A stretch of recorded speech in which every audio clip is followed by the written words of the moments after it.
সিলেদার্স থেকে বোনকে আমি দুটো ব্যাগ আনতে বলেছিলাম, তো ও আমায় এনে দিয়েছে।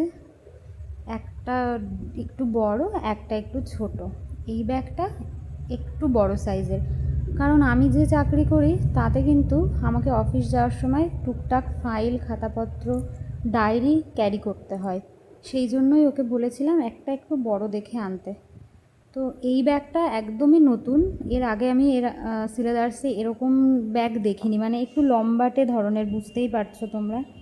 এই যে সিলেদার্স কলকাতা লেখা আছে, ওদের মেন ব্রাঞ্চ যেটা, সেখান থেকেই বোন এনে দিয়েছে। এই ব্যাগটা একটু ছোট, দুটো চেন দেওয়া আছে, সামনে একটা চেন দেওয়া আছে, আর পাশে ছোট্ট একটা চেন আছে।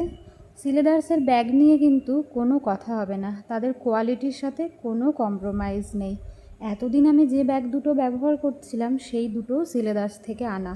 টানা 3 বছর আমি ব্যবহার করেছি, কোনো ছেঁড়া, চেন কাটা কিচ্ছু সমস্যা হয়নি। 3 বছর একভাবে রাফ ইউজ করার পরে আবার আমি এই নতুন ব্যাগ দুটো আনা করালাম বোনকে দিয়ে। যারা সিলেদার্স একবার ইউজ করতে শুরু করে ব্যাগের দিক দিয়ে অন্তত, তারা সিলেদার্সই ব্যবহার করবে। ছোট্ট ব্যাগটার দামটাই বেশি, আর বড় ব্যাগটার দাম 535 টাকা, ছোটোটা 625 টাকা।